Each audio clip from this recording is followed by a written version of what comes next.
Gabito, bienvenidos todos, muchas gracias por estar aquí. Hoy iniciamos el segundo día de este ciclo de conferencias del silencio a la esperanza, conversaciones para seguir aquí. Ayer fue un día maravilloso de conferencias y hoy iniciamos también con una conferencia increíble.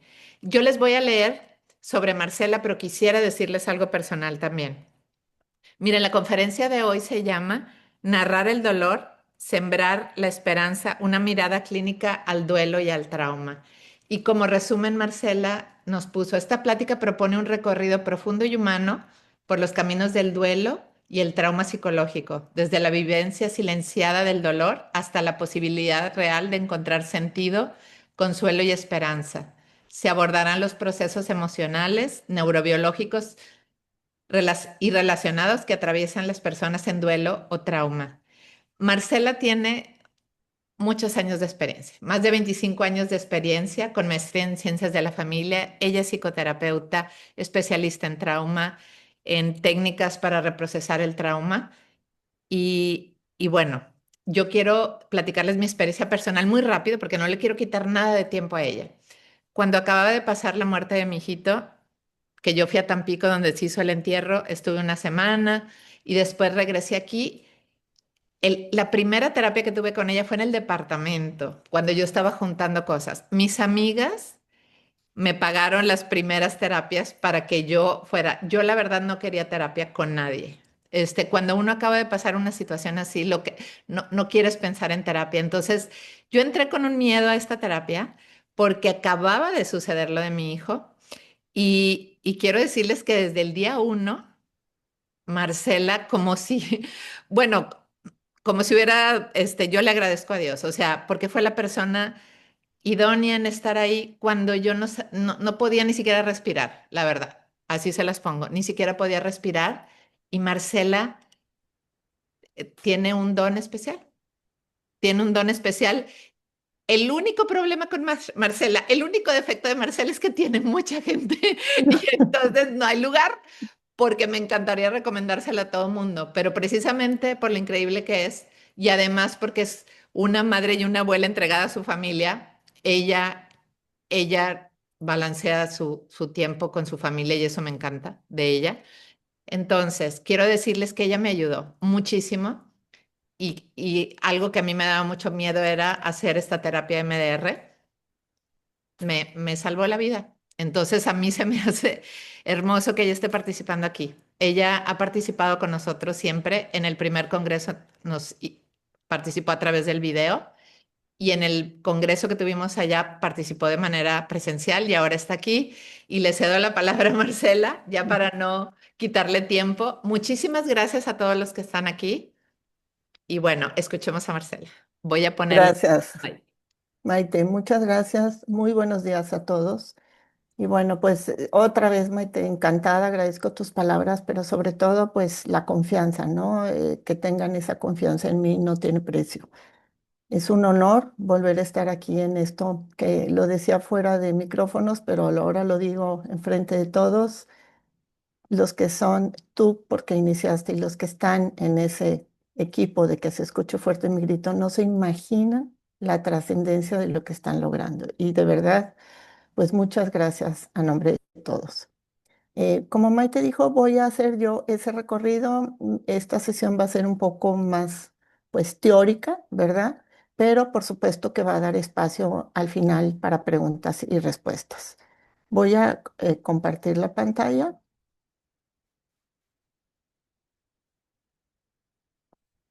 Se ve, ¿verdad?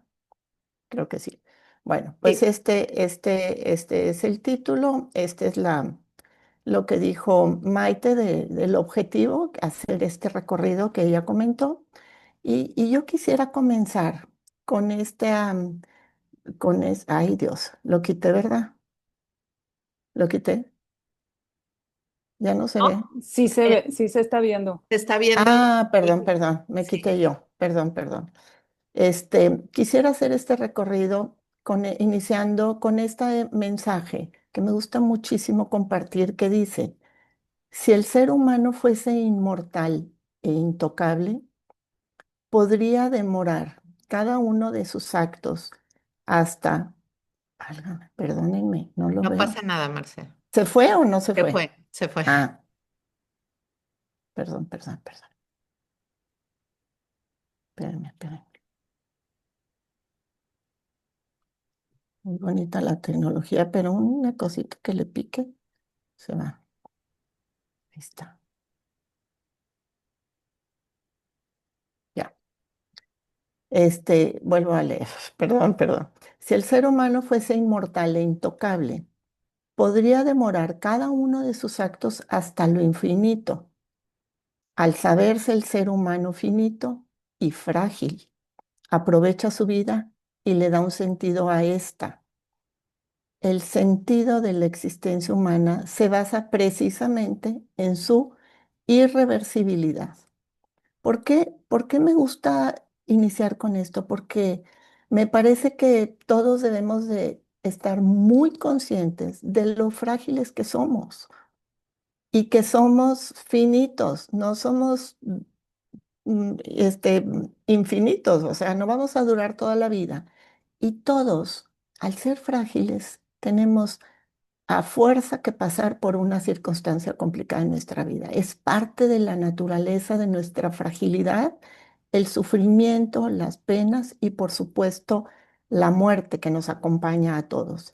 Entonces, al vivir con esa conciencia, pues eso nos lleva precisamente a lo que dice es aprovechar cada día, aprovechar la vida y darle un sentido a esta, sabiendo que en cualquier momento nos puede cambiar la vida, como seguramente a todos nos ha pasado.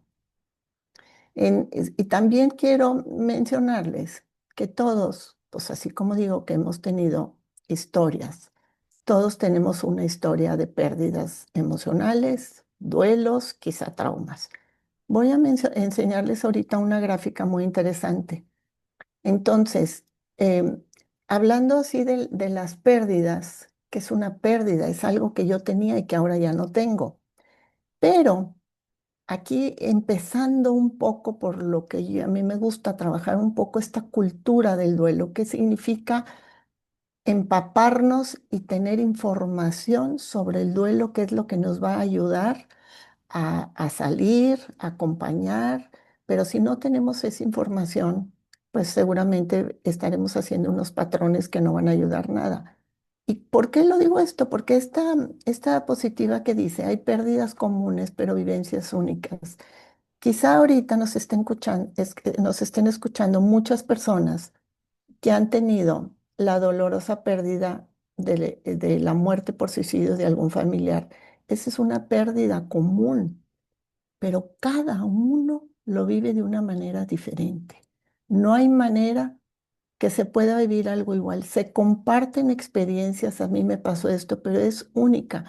Y digo todo esto porque en mis casi 30 ya años de experiencia en tema de duelo, la gente quiere unificar los patrones y los comportamientos de cuando alguien está en duelo. Tienes que A, B, C, la etapa uno, ya lo veremos. Entonces, eso quiero empezar diciéndoles que eso no puede ser así. Un duelo es único, aunque hayan tenido una vivencia común de una situación igual como las mamás que murieron, tienen un hijo que murió, como los que no tienen papá. Esa es la vivencia, la pérdida común, pero la vivencia es única. Entonces, por favor, dentro de esta cultura que me gustaría que empezáramos a hacer y que pues muchos de los que nos dedicamos a esto estamos queriendo esa parte de hacer esa conciencia, que cada quien la vive diferente, porque todo el mundo dice, es que tú deberías de estar haciendo esto y ya deberías tal, y yo, ¿según quién? ¿Dónde dice? ¿A quién quieres dar gusto de cómo te debes de comportar? No funciona así. Miren, Nancy O'Connor, que tiene algunos libros, ya esos, yo creo que ella ya falleció, hace muchos años estuve con ella en un congreso. Ella pone, fíjense nada más, para que se den cuenta cuántas situaciones podemos estar viviendo todos nosotros de pérdidas, desde la muerte del yo interior o mi propia muerte, accidentes, asalto, cambio de ciudad, cambio de empleo, violación, separación, aborto, abandono, embarazo interrumpido, divorcio, pérdida de órganos de la vista, muerte de un amigo, ahí se va, ahí se va. Entonces, de alguna manera, todos hemos pasado por algo así.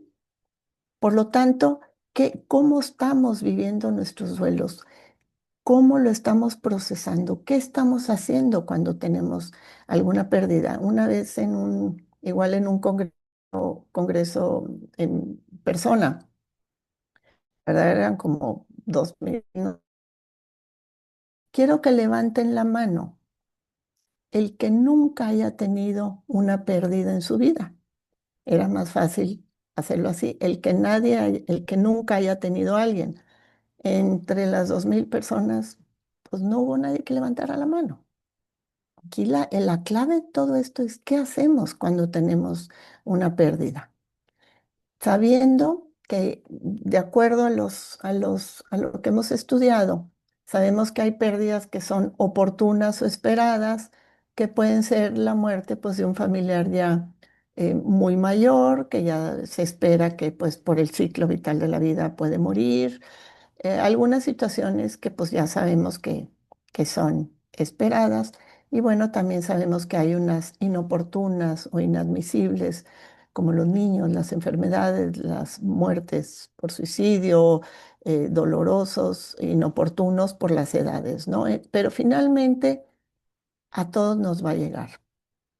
Cuando se trata de una pena emocional, nada es absoluto. Como les decía hace rato, no hay reacciones tan universales que se suponga que toda la gente deba experimentar. No existe eso. Cada caso, cada situación, como les decía, es totalmente diferente. Por eso, si estamos con alguien que está en un proceso de duelo, tenemos que ser muy, muy respetuosos. Y esa es la parte que hace falta mucha empatía y conciencia, porque miren, si yo tuviera, pues tengo como una estadística aquí, ¿verdad? A lo largo de mis años, que le pregunto yo a los dolientes, ¿qué es lo que más te ha costado trabajo en tu duelo? ¿Y qué creen que me dicen? El 99.9% de la gente se queja de lo mismo. Lo que más les cuesta trabajo es los comentarios de la gente, aunque sabemos que son muy bien intencionados, esos comentarios y esos acercamientos bien intencionados con cariño no ayudan. ¿Por qué? Por lo mismo que he dicho, porque no hay esta cultura del duelo, ni qué decir. Y entiendo que toda la gente quiere dar palabras de consuelo, pero verdaderamente en situaciones críticas yo no he conocido a alguien que diga, esta palabra de consuelo me sirvió, así como si fuera magia. Es muy complicado, entonces por eso tenemos que ser muy respetuosos, porque lo que a lo mejor a una persona, pues más o menos le gustó que le dijeran, a otra no, depende de mil factores, como les he dicho. Entonces quiero darles una definición clínica de duelo. Es un proceso emocional, cognitivo y físico que se activa tras una pérdida significativa. No es una enfermedad, es una respuesta natural y adaptativa ante la ausencia de algo o alguien valioso. Tiene muchas manifestaciones físicas y emocionales, formas y mitos. Entonces voy a hablar ahorita un poquito del duelo, luego me voy a pasar un poquito a trauma, los junto para dar una final muy esperanzadora, eso espero. En el duelo, las emociones duelen. Las emociones son naturales, normales y necesarias. O sea, el duelo se tiene que vivir. Y las emociones, por supuesto que duelen, duele el alma, duele el cuerpo, duele todo. No estamos como separados, cuerpo y alma. Todo yo, todo me duele. Entonces, por eso es muy importante cómo se vive este proceso de duelo. Sí, en el duelo no es una depresión. Fíjense que es algo bien importante de saber porque mucha gente me habla, oye, es que mi familiar llora todo el día y está muy triste y, a ver, ¿cómo? Yo les pregunto, ¿cómo crees que una madre debe estar ahorita después de que murió su hijo? ¿Cómo esperan que esté? Entonces, debe de haber, por supuesto, una tristeza profunda y no forzosamente es una depresión. Sí hay que tener cuidado. Los clínicos podemos estar cuidando al paciente y saber y poder distinguir si es una depresión o es una tristeza profunda. Ya es un trabajo de nosotros los profesionales, pero sí se confunde. Pero sí tenemos que ver esa parte, decir, hay una parte natural.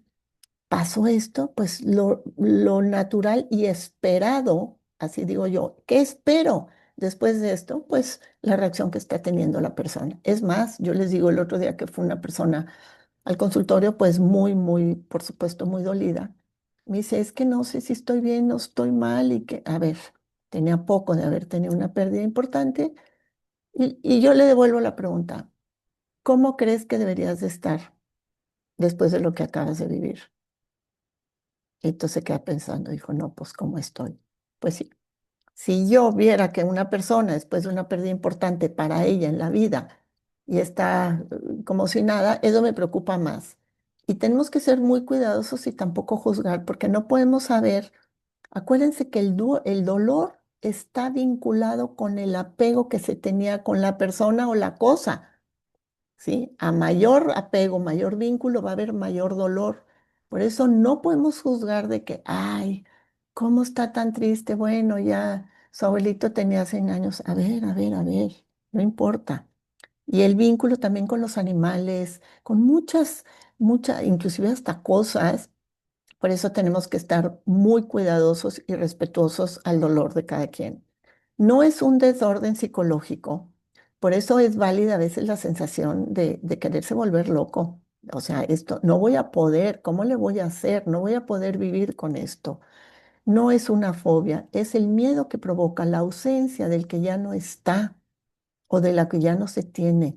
El cerebro, luego les explicaré un poquito más en la parte de trauma, pero es muy complicado poder integrar, asimilar, procesar, entender nada en momentos. Haz de cuenta que tienen un palo en la cabeza y estás viendo estrellitas. No hay manera. Entonces, tampoco es ansiedad, esa desesperación, inclusive a veces desesperanza que se puede sentir en esos momentos, es totalmente válida y esperada. Insisto, iremos haciendo el recorrido y también el doliente, la persona que está en duelo, de preferencia tiene que estar cuidada por un profesional de la salud mental, especialista en tanatología. No todos los duelos necesitan tener un cuidado, un profesional, depende. Entonces decimos, el duelo es un dolor emocional, 100%. Entonces, ahí empieza el trabajo que iremos recorriendo, el comprender toda la parte emocional, que es una parte que creo que todos hemos tenido muy descuidada, pues porque no nos han enseñado en colegios, en generaciones, y ayer decía alguien de los hombres, ¿verdad? No llores, tienes que ser fuerte, aguántate, es signo de debilidad. Entonces, no hemos sido educados para expresar las emociones. Nuestros papás, abuelos y todo. Y no llores, mijita, y no llores. O sea, a veces sí tenemos que llorar y es súper necesario. Entonces, siempre hacer esa conciencia que todo va a la parte emocional. Y por supuesto, como es algo tan fuerte, va a representar un desequilibrio en todas las dimensiones de la persona. Como les digo, no es como que las emociones están por allá y mi cuerpo está por acá. Todo yo, todo yo estoy desequilibrado. Es multidimensional, es biológico, es psicológico, social, familiar, espiritual, atemporal. O sea, por eso es tan complicado procesar esto y por eso lleva su tiempo. Biológico, pues ya lo dije, a todo el cuerpo, psicológico, la mente, toda esta parte de querer acomodar y entender y qué voy a hacer y todo lo que sabemos de la mente, la parte social que ya les he dicho, aún los familiares amorosos, no saben cómo acompañar la familia, la sociedad, la parte espiritual, las creencias que cada quien tenga. Hay muchos cuestionamientos y atemporal porque ni sabemos ni cómo, ni cuándo, ni dónde, ni cuánto va a durar. No hay tiempos. A mí personalmente no me gusta ni soy nadie para decir, hay colegas que dicen, sí, 6 meses, un año. No hay manera. Puede haber un duelo que se esté procesando sanamente en 6 meses y otro que dure 2 años, que es sano, pero tarda más tiempo. Como les digo, depende mucho de cada persona, de sus recursos internos, de sus recursos externos, de la situación, de otros duelos que haya vivido, de los apegos. Son muchos factores, por eso jamás podemos, como les decía, comparar. Mire, también personalmente yo sé que hay autores que hablan mucho de las etapas de duelo. Personalmente no me gusta tampoco. Esto que ven aquí son de muchos autores. ¿A cuál le vamos a hacer caso?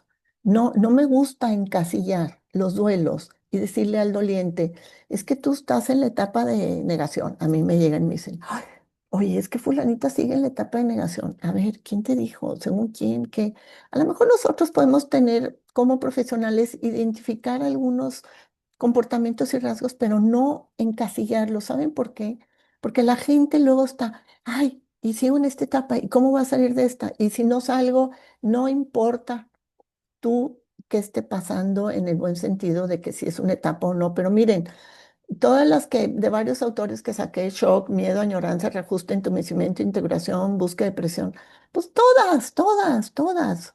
Pero no importa el tiempo ni nada. Sabemos que, como les dije, hay un desequilibrio en toda la persona. Entonces, bueno, ¿cómo vamos todo esto que se vive? ¿Cómo lo vamos a ir acomodando, procesando, integrando? Porque lo que se quiere es que este duelo voy a hacer la analogía, es como una cicatriz. Imagínense que tienen una herida abierta, está sangrando, hay mucho dolor, vienen con un profesional, el profesional nomás puede asomarse a ver la herida y cuidar que no se infecte. Poco a poco ese es nuestro trabajo, cómo cuidar que la herida del doliente vaya sanando de una manera, vaya, perdóname, cerrando de una manera sana, sin infectarse, sin enquistarse, porque los duelos se pueden complicar, por supuesto. Entonces, finalmente, después de un proceso y el tiempo de cada quien, va a llegar un momento, y ese es, me adelanto al final, pero bueno, la herida va a cerrar, va a cicatrizar, pero la herida siempre va a estar, pero ya con menos dolor. Por eso, esto de las etapas a mí pues me da igual, pero lo quise compartir. Aquí voy a mencionar varios tipos de duelo. Todo esto se los quiero mostrar porque a nivel cultural me parece importante conocer un poco de la teoría del duelo. Como les decía, en la medida que conozcamos un poquito más de todo esto que nos puede pasar en un duelo, pues ya sabemos que decimos, bueno, yo sé que me está pasando, que es un duelo y tal, ¿verdad? De alguna manera. Y también poder ver esas banderas rojas de que si estoy en duelo, qué hacer o cuándo acudir a un profesional. Hay un duelo que es el duelo anticipado. El duelo anticipado es el duelo que se vive con la noticia de una enfermedad catastrófica, ¿sí? Una enfermedad que es terminal y que médicamente, eh, pues no hay una cura, no se pierde nunca la esperanza, pero médicamente y clínicamente se cree que el paciente pueda morir. Entonces, todos los efectos del duelo se viven con la noticia de la enfermedad. Todo ese shock, toda esa, que les digo, ese desequilibrio, todo se empieza a vivir en el duelo. Y este duelo, por más doloroso que es, tiene muchas, muchas oportunidades, que es la de poder prepararse, porque mucha gente me dice, es que la enfermedad terminal te prepara. No, la enfermedad no te prepara. La enfermedad te avisa, ahí te voy, pero tú decides prepararte o no prepararte, ¿no? Entonces, sí da oportunidades, hay quien las quiere tomar, hay quien no las quiere tomar. Entonces, este duelo, como les digo, se vive antes del fallecimiento o, por ejemplo, dentro de este duelo, que también hay un duelo que se llama el duelo ambiguo, que es el duelo que se vive cuando hay un paciente, un familiar que tenemos con una enfermedad de salud mental que el paciente físicamente está con nosotros, pero su mente ya no está. Entonces, lo está, pero no está. Entonces, ese también entra en una parte de este duelo porque es muy doloroso este tipo de duelos, eh, pues, que se viven y son muy largos. El duelo, a mí no me gusta decir la palabra normal, pero ahí está, es un duelo que se vive después de la muerte de un ser querido o de una pérdida o de un cambio significativo, como dijimos, que lleva un proceso esperado, natural, sano, de acuerdo a lo que se vivió. ¿Por qué? Porque a veces sí tenemos que poner una dimensión si lo que es el comportamiento que está teniendo la persona corresponde a lo que se vivió, ¿verdad? Para pues, poder ayudar a este proceso. Pero luego hay un duelo, el duelo diferido o retardado. Ese duelo, pues es un duelo que, que consiste en negar la realidad de la muerte del ser querido, se nos hace presente y persiste en el tiempo. Tratamos de esquivar, se trata de esquivar al máximo el impacto que la vida, que la muerte tiene en nuestras vidas o la pérdida. Entonces, pareciera que se tiene el control de la situación sin dar signos aparentes de sufrimiento. Mucha gente eh, retarda esos síntomas y signos de dolor y se queda todo como si no hubiera pasado nada. Entonces, ese duelo ahí se queda, se difiere, o sea, va a salir más adelante, porque de que sale, sale. Y luego está el duelo congelado, inhibido o reprimido rápidamente, pues igual las manifestaciones normales del duelo no son aparentes, es una prolongación del embotamiento afectivo y con mucha dificultad para expresar emociones. No se niega en este caso, como en el anterior, no se niega la realidad de la pérdida, pero sí se rehúsan a vivir todos los efectos que van unidos a esta pérdida. Entonces, sí sé qué pasó, sí está ahí, me trago todo, me aguanto y no vivo los efectos porque ya lo veremos por lo doloroso que es. Y luego está este duelo crónico. Este duelo puede ya tener a un lado una parte de una depresión que puede persistir por mucho tiempo. Pasan meses y años y entonces las personas siguen en el estatus de doliente, no quieren salir de él por muchos motivos.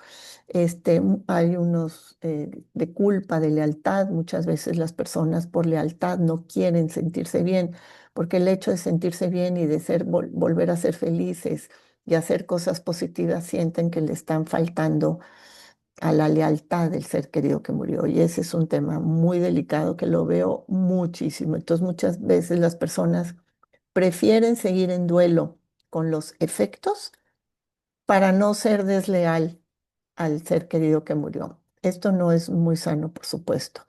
Entonces, este tipo de duelos, la gente se detiene en el dolor, vueltas y vueltas, muchos recuerdos, sigue girando alrededor de la pérdida, incapaces de hacer planes, de salir, de tratar de ser felices, etcétera. Entonces, pues es un duelo ya muy complicado, sin duda. Y por supuesto, el duelo exagerado, depresivo o extremo, bueno, pues ya es una intensa reacción y manifestación con, por supuesto, episodios de depresión, mucho dolor, quedarse anclados en ese dolor, muchos sentimientos, culpa, falta de esperanza, de sentido de vida, mucho abatimiento. Entonces, como les digo, los duelos que no se procesan de una manera saludable, independientemente del, pues, del tiempo y de los recursos de cada persona, si un duelo se interioriza, se calla, se reprime, hay una consecuencia, por supuesto, mayor. Pero volvemos a lo mismo, no estamos educados. A veces creemos que podemos, puede ser que puedan solos, por supuesto, podemos solos, pero a veces necesitamos ese acompañamiento. Y otra pregunta que mucha gente me dice es, ¿cuándo? ¿Qué tan pronto? Entre más pronto es mejor. el acompañamiento. ¿Por qué? Independientemente de que a lo mejor puedas o no tener recursos, ¿por qué entre más pronto mejor? Porque eso ayuda a que estés guiado por un profesional y evitar patrones disfuncionales. Porque la mamá, la amiga, la vecina, mi hermana, todo mundo amorosamente me quiere dar consejos y son bien intencionados, pero no forzosamente es lo mejor. Yo invariablemente me encuentro con dolientes que llegan, es que me estoy tomando tal medicina y tal cosa, y me dijeron que haga esto y que no haga lo otro. Y pues resulta que luego tenemos que volver a desaprender lo que ya se había empezado y volver a iniciar con una parte sana, profesional, porque ya empezó con algunos patrones disfuncionales. Entonces, si alguien necesita ayuda, busquen a un profesional especialista en duelo con credenciales. Perdone el espacio, pero me atrevo a decir, ¿verdad, Maite? Que hay muchísima gente en el mercado que dice que son profesionales de salud, de duelo, de trauma, de lo que sea, y pues no.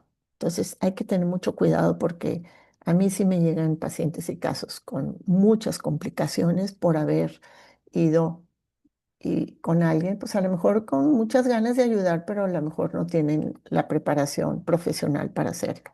Entonces, en un recorrido rápido del duelo, bueno, nada más que conozcan que el duelo, pues sí lleva pues un recorrido, un proceso, un tiempo. Es como una montaña rusa, hay días buenos, días malos, hay días que no quiere. El otro día me dice una persona, es que mi esposa no se quiere levantar en toda la mañana y yo le digo, ¿y? Pues que no se levante. O sea, está pasando por un dolor muy profundo. Que no se levante en toda la mañana, nomás y cuidar que al rato se levante y coma. Acuérdense que hay tres factores muy importantes: comer sano, hacer ejercicio y dormir bien. Hay que cuidar muchísimo esta parte física, ¿verdad? Bueno, pues así una mirada rápida del duelo. Vamos a pasar a la parte de trauma. Un trauma psicológico es el recuerdo de un evento que queda almacenado disfuncionalmente en las redes de memoria. ¿Sí? Esto tiene mucho que ver con el estrés postraumático, con lo que decía Maite, que trabajo con el protocolo de MDR. Son investigaciones que se han hecho que cuando se vive un evento perturbador, hay tanta carga de imágenes, emociones, sensaciones, este, sentimientos, creencias, mucha perturbación por el evento. El cerebro no tiene la capacidad, no puede acomodar de una manera funcional la memoria, porque hay mucha perturbación, emociones, todo lo que les digo. Entonces, se queda ese recuerdo traumático almacenado, como dice aquí, de una manera disfuncional en las neuroredes de memoria. Y entonces hagan de cuenta, como está archivado de una manera disfuncional, como que ese recuerdo, esa memoria traumática queda como que detenida en el tiempo, aislada en esas redes de memoria, con todos los componentes, imágenes, como les digo, todo, son almacenados de alguna manera fragmentada en los tres niveles, en todas las partes del cerebro. Y no se puede conectar esa memoria traumática con redes de memoria que contienen una información adaptativa. Entonces, esta memoria traumática se queda almacenada en otra, en la parte de memoria desadaptativa. Y como decía, como está, yo a veces siento que lo traemos aquí, por eso cada rato están todos los efectos de haber vivido esta experiencia traumática que el cerebro no puede procesar, que esa memoria está junto con otra neurored y la tenemos aquí. Cualquier recuerdo, imagen, olor, sensación, ruido, me conecta porque no está pudiendo almacenarse y por eso es el estrés postraumático, porque está de alguna manera, bueno, no está almacenado. Y a esta forma desadaptativa en que queda grabada físicamente la experiencia se llama una memoria traumática y por lo tanto puede producir una alteración en el proceso de información. ¿Qué significa? pues que va a estar muy difícil que podamos tener una ¿cómo se llama? Una vida, digamos, continuada, estable después de un evento traumático, no hay manera. No hay manera porque es el cerebro, acuérdense, es el cerebro el que no puede acomodar, el que tiene toda esta información desadaptativa y lucha todo el tiempo, pero no puede. Entonces, por eso es muy importante trabajar lo que es el trauma el estrés postraumático debido a un evento traumático. Ahorita iremos recorriendo. Miren, un poco lo que les decía, en esta neurobiología del trauma, eh, afecta, como les decía, bueno, pues todo el cerebro no puede procesar esta experiencia. Entonces, ¿qué hace un evento traumático? Primero que nada, activa el sistema de defensa del cerebro.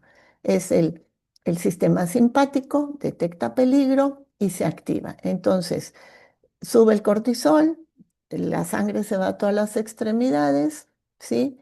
Y ahí el cuerpo reacciona porque percibe una situación amenazante y entonces se activa obviamente el sistema porque necesita sobrevivir. Entonces entra la amígdala, este centro de detección de peligro se activa y dispara una señal de alerta. Luego el hipotálamo y tallo cerebral coordinan qué respuesta automática van a hacer. Todo esto obviamente estoy hablando en segundos, ¿verdad? Entonces están pensando, está viendo qué respuesta eh, eh, tiene que hacer, pero muchas veces hay una parte de esa experiencia, de esa memoria que pasa a una parte del cerebro donde analiza qué hacer, pero hay una parte más rápida que se va directamente a la amígdala, que es el detección de peligro, la detección de peligro, entre otras cosas, y dispara y actúa. Por eso a veces tomamos decisiones que decimos, ay, no pensé, y a veces son debido a muerte y que tomé una decisión y sí sirvió, y a veces tomé una decisión pues que salió peor, ¿no? Entonces, bueno, pero todo esto es como segundos, entonces el hipotálamo y el tallo cerebral coordinan esta respuesta de lucha o huida o congelamiento, según, ¿verdad? Lo que estoy percibiendo como peligro.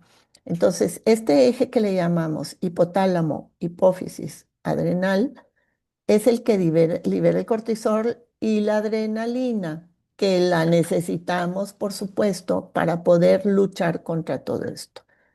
Pero, ¿qué pasa? Si es si es no es, digamos, un oso que tengo enfrente. A ver, las emociones duran 90 segundos. En un susto tenemos una emoción, dura 90 segundos, son situaciones, son sensaciones corporales, pero si no hacemos nada, eso va a pasar y se va la emoción. Pero cuando empezamos a meter, ay, si me hubiera pasado esto y por qué pasó lo otro, empiezo a meterle razonamientos o verdaderamente hay una situación de peligro que estoy pensando, entonces, bueno, ya hay muchas reacciones y efectos que ya cambian a una emoción a más duradera, sino ya estamos hablando de otro sentimiento y otra situación que ya me está llevando a comportamientos ya no muy saludables. Entonces, la parte de la corteza prefrontal es la parte del cerebro que nos va a ayudar a razonar, planear y tomar decisiones.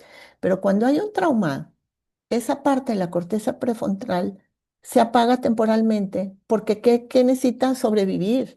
Lo que necesitas es ahorita correr y salvarte. Entonces, muchas veces no puedes tomar decisiones. Por eso el resultado, que no podemos pensar, estamos bloqueados, estamos confusos, no sé qué hacer, tal. Entonces, el cuerpo graba este trauma en forma de sensaciones. Todo va al cuerpo, ¿sí? Como la corteza racional, que decíamos, donde pensamos, está desactivada, entonces la experiencia traumática queda registrada en una memoria sensorial.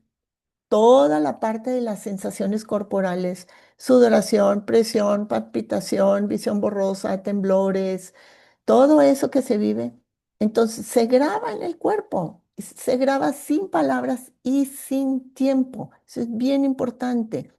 Entonces, sin palabras y sin tiempo. Y si no hacemos nada, aquí lo tengo grabado, grabado, grabado, grabado. Y años después, o minutos después, o días después, o semanas o meses, sale como si estuviera ocurriendo de nuevo lo mismo, aunque haya pasado un tiempo. Porque acuérdense que el cerebro no distingue si yo estoy recordando la experiencia o si la estoy volviendo a vivir de verdad, físicamente. Por eso, cuando Maite comentó en el MDR que da mucho miedo, porque a través de esta terapia tenemos que llevar al paciente a vivir esas imágenes perturbadoras, porque lo que queremos es desensibilizar, como les decía. Todo está en forma de sensaciones y el cerebro no puede procesar la memoria precisamente porque está cargada de emociones, sensaciones, todo lo que decíamos, ¿no? Entonces se necesita desensibilizar, pero por eso es muy fuerte volver a entrar a esa escena. Nadie queremos recordar algo porque lo recuerdas como si lo estuvieras volviendo a vivir tal cual. Así se quedó, clic guardado y hay que volverlo a sacar. Entonces se vuelve a activar todo, pero para eso estamos los profesionales, para cuidar, proteger, ir desensibilizando y luego ya poder reprocesar la experiencia. Entonces, bueno, aquí entran muchas teorías, la teoría polivagal, el sistema responde, porque responde, ya dijimos, como lucha, como ida, como una activación, sensaciones, respuestas que son de disociación, inclusive, eh, muchas reacciones y comportamientos que se viven después de un evento traumático. Entonces, el trauma es más que un recuerdo, es una activación que no, sin resolver y que se quedó ahí. Miren, hay un autor buenísimo, bueno, es un libro como mucho más técnico, no es como para que lo lean, que se llama El cuerpo lleva la cuenta, Bessel van der Kolk. Es un holandés que yo admiro muchísimo. Tuve la oportunidad de estar en un congreso, estaba él como ponente, y en este libro dice, y así se llama, El cuerpo lleva la cuenta. Me parece un título maravilloso, porque habla muchísimo de cómo aunque hagamos lo que hagamos, cuando se vive un sufrimiento tan desgarrador, humanamente nadie lo quiere estar sintiendo esas sensaciones y pesadillas, cambios de patrones de sueño, de hábitos alimenticios, etcétera. Entonces, ¿qué hace el ser humano? Busca una manera de compensar o cómo voy a salir de este dolor tan tremendo. Y a veces acudimos, por las razones que sean, a patrones disfuncionales. Y él dice, drogas, alcohol, medicamentos, etcétera, hagas lo que hagas, huyas de lo que del dolor de la manera que quieras huir, el cuerpo lleva la cuenta. ¿Qué quiere decir? Que al cuerpo no le engañas con nada, con nada. Por eso es importante trabajarlo, resolviéndolo, viviéndolo y procesando, aunque sea muy doloroso, porque tarde o temprano el cuerpo va a recordarte lo que la mente intenta olvidar. Fíjense qué fuerte.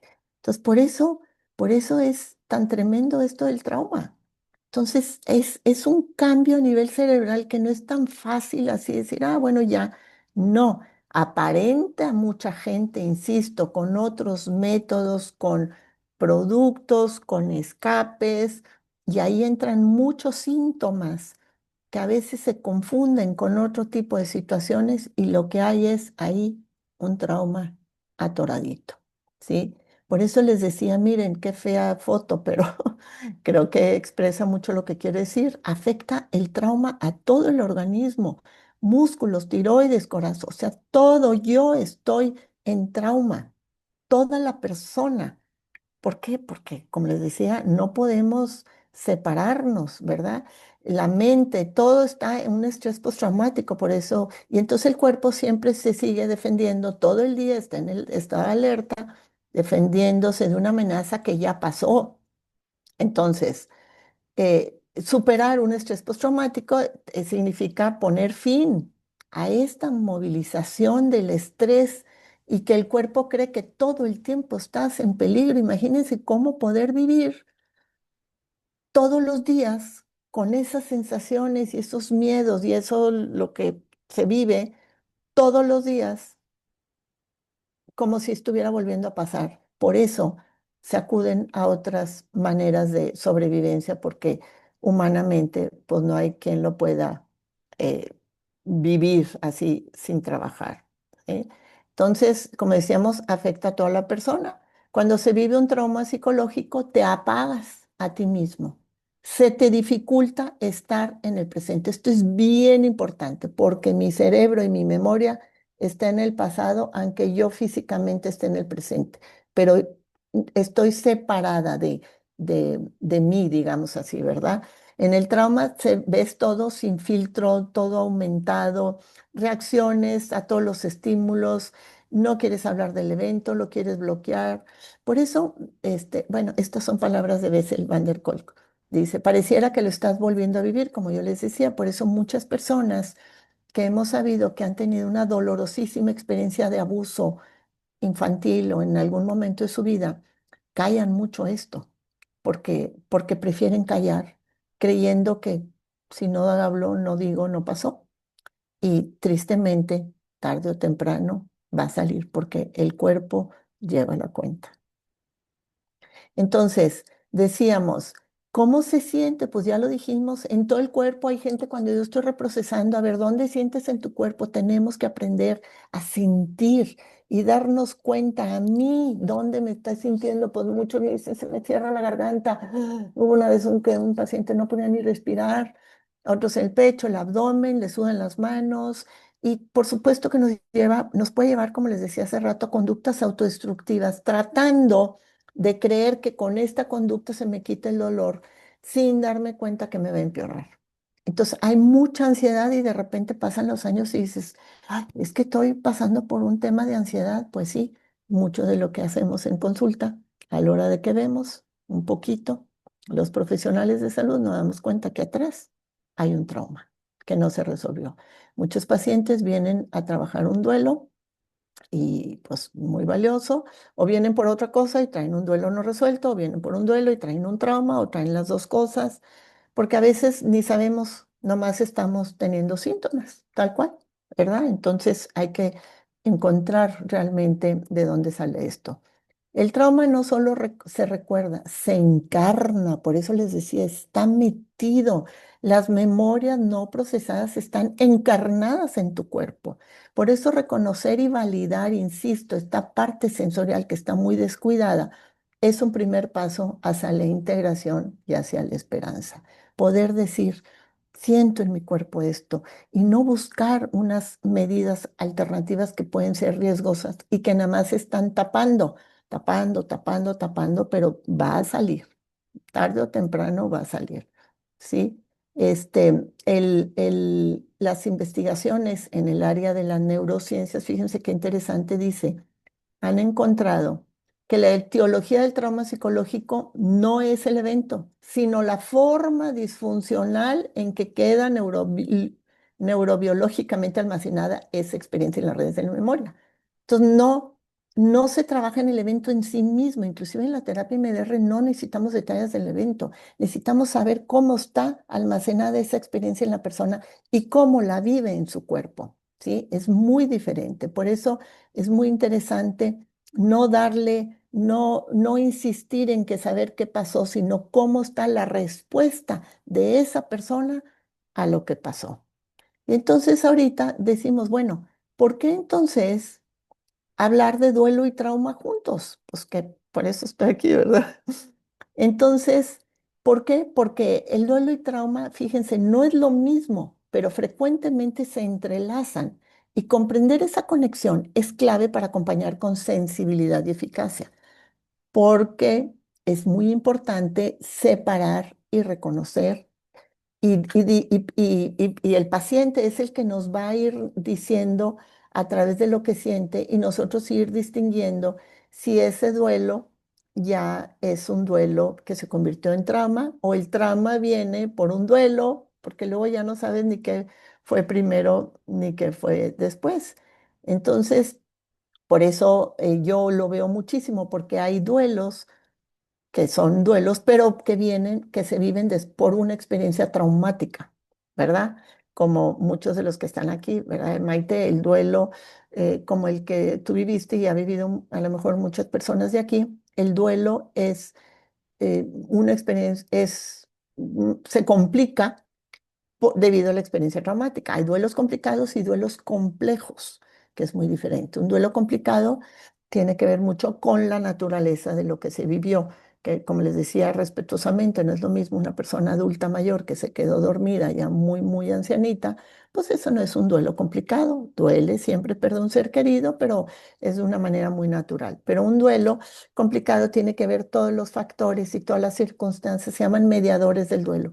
Todo lo que se vivió, de cómo se vivió la experiencia, la edad de la persona, el rol que tenía, el vínculo que se tenía, eso y la forma de la muerte, obviamente, hace que se complique, que sea un duelo complicado. Pero durante el proceso de duelo, si le agregamos otras situaciones que no son propicias del duelo o que hay otros duelos anteriores no procesados o que hay otros traumas por ahí o que se estén utilizando unas medidas que se creen que puedan salir como medidas no sanas y drogas, adicciones, etcétera. Entonces ya hace que el duelo ya sea complejo.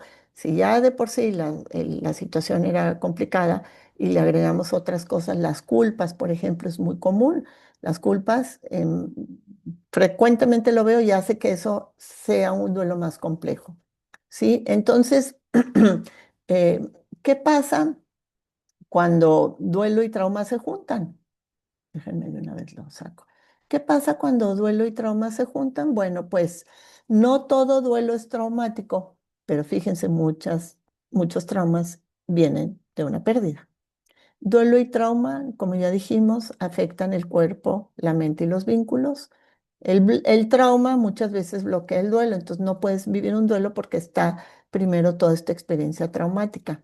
El duelo y el trauma requieren validación, escucha, presencia terapéutica y eh, eh, por eso separarlos artificialmente impide una intervención integral. Entonces, se tiene que integrar el duelo y el trauma con todos los efectos y que se viven de todo tipo, lleva su tiempo, etcétera.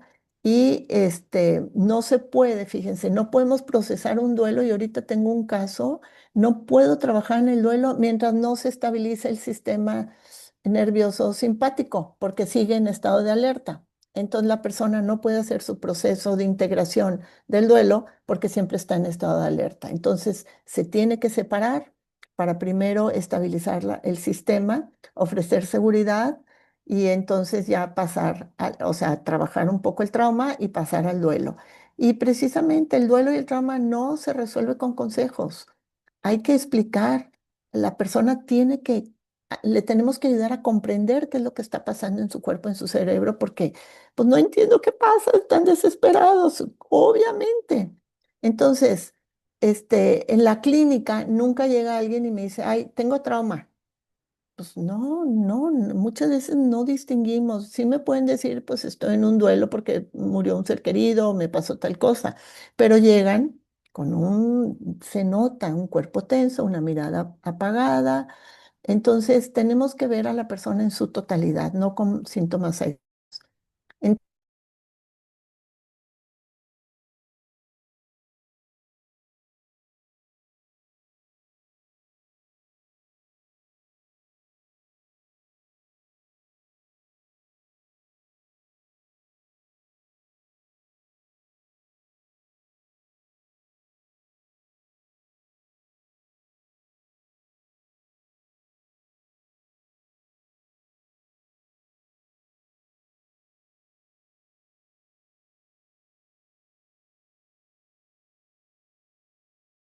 Hemos sentido que el dolor no podía decirse o no nos atrevemos a decirlo porque es tan perturbador por los juicios, la cultura que tanto les digo.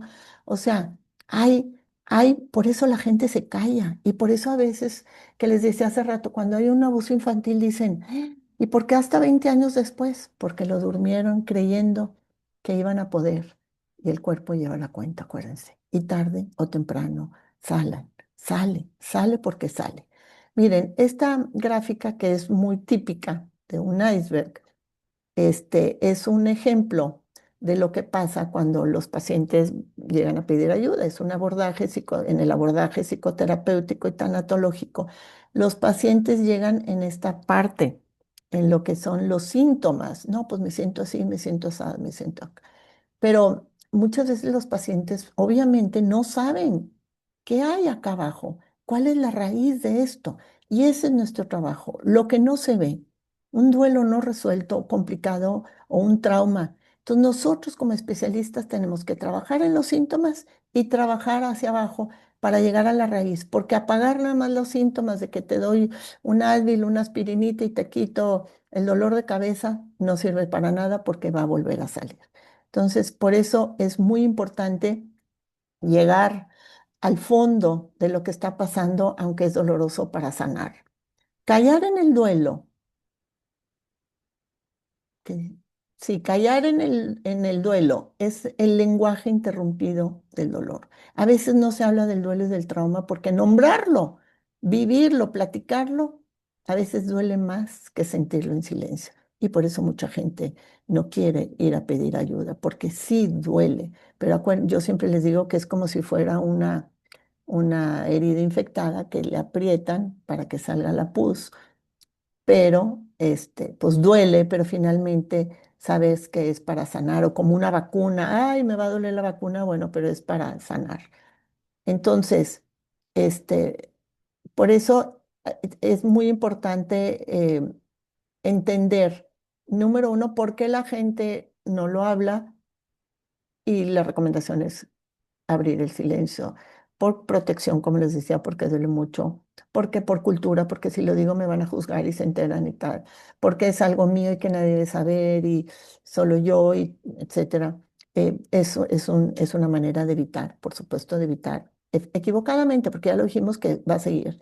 Entonces, pues yo vivo en mi silencio, aquí me quedo, nadie supo, nadie sabe, yo me lo guardo. Y bueno, ya dijimos, es como una anestesia afectiva, ¿verdad? No es una debilidad ni negación, pero es natural que nos queramos proteger de un desborde emocional. Y entonces, bueno, pues ya dijimos que el cuerpo habla de lo que la boca muchas veces no puede decir. Y entonces es muy importante, pues por lo mismo, hablarlo, ¿verdad? Pero la persona tiene que estar lista para hacerlo. Entonces, no todo duelo se dice, pero como dice ahí, todo duelo necesita ser escuchado. Narrar el dolor, dar el lenguaje a lo inenarrable, empezar a distinguir en dónde lo sientes en tu cuerpo, ponerle nombre, cómo sería. A veces no podemos ni saber qué sentimos. Entonces, entender que el dolor no va a desaparecer así como parte de magia, no hay un medicamento para el dolor emocional, pero sí se puede transformar en presencia viva, en algo profundamente humano. Y aquí es donde empezamos a ver esa luz al final del túnel, donde sí se puede transformar.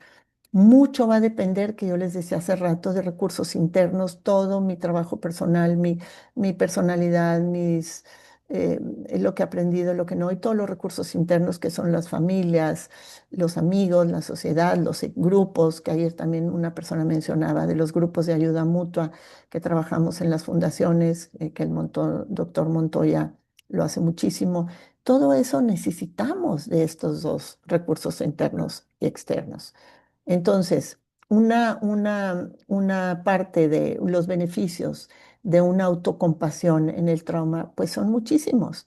Va, por supuesto, a mejorar la regulación emocional gracias a una mayor actividad de la corteza prefrontal. Va a haber un aumento de la conciencia y de la comprensión de ti mismo gracias a una mayor actividad de la corteza también prefrontal. Va a disminuir los niveles de cortisol, entonces empieza a bajar ese nivel, ese que el cuerpo siempre esté en alerta. Ya va a poder permitir un funcionamiento cognitivo, lo que les decía, ya se puede interiorizar, ya se puede haber un trabajo de introspección, de comprensión, porque ya no estamos en estado de alerta, ya está el deseo de conexión social, de pertenencia, y ya se reduce de la autocrítica y el autojuicio que siempre hay, esa rumia de pensamientos, al ya modular la amígdala, potencia la resiliencia y entonces ya saber que ya empieza a disminuir esta parte y entra el sistema parasimpático a empezar a regular el estado emocional de la persona para que pueda empezar a ver ese avance, ¿verdad? Entonces, eh, pues rápidamente nomás, ¿cómo practicar esa autocompasión? Primero que nada, abrazarte sin juicios, con esa esperanza de decir, eres valioso por el hecho de existir, háblate y trate como una persona que mereces, digna, con ternura, comprensión, que puedes procesar las dificultades como una parte de la vida, que siempre habrá alguien que te escuche, que no estás sola, que algo que debes aceptar. Tu diálogo interno y también tu cuerpo, que ya dijimos, esa voz crítica, esos autojuicios, no le des validez, a veces la mente está vuelta y vuelta. Dejar espacio, deja espacio a esas vulnerabilidades. Acuérdense con lo que empecé, somos frágiles, vulnerables y en una situación de trauma y duelo es peor, pero es parte de lo que te va a ayudar, darte cuenta, consciente de esto para poder avanzar.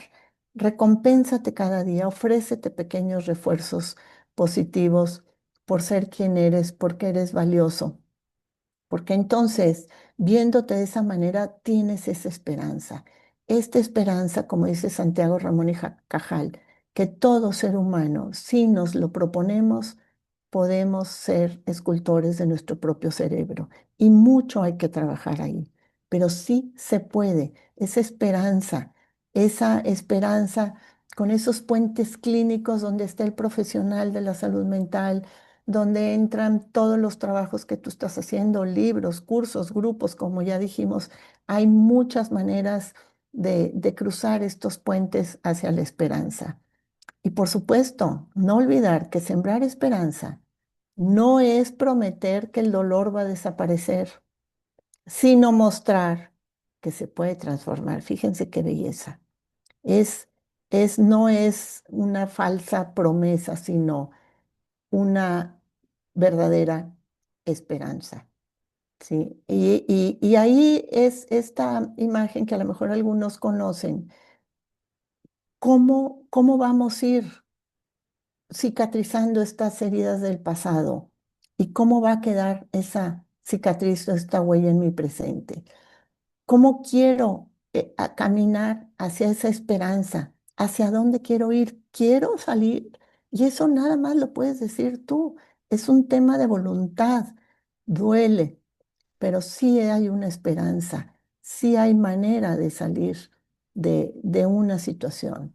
De verdad se los digo, quiero dejarles, después de este recorrido, que todo se puede sanar, porque el convencimiento, la esperanza no es el convencimiento de que algo va a salir bien, fíjense, sino la certeza de que algo tiene sentido con independencia de cómo vaya a salir. Me gusta muchísimo.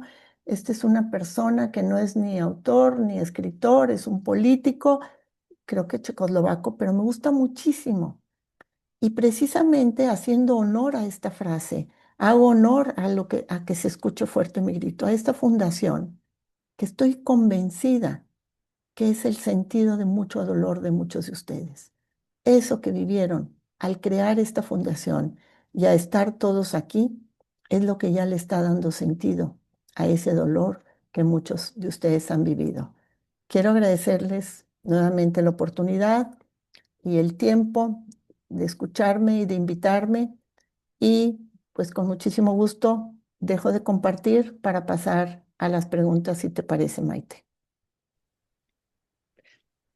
Muchísimas gracias, Marce. Maravillosa tu plática como siempre. Voy, Recorrido. voy a detener la grabación. Muchísimas gracias.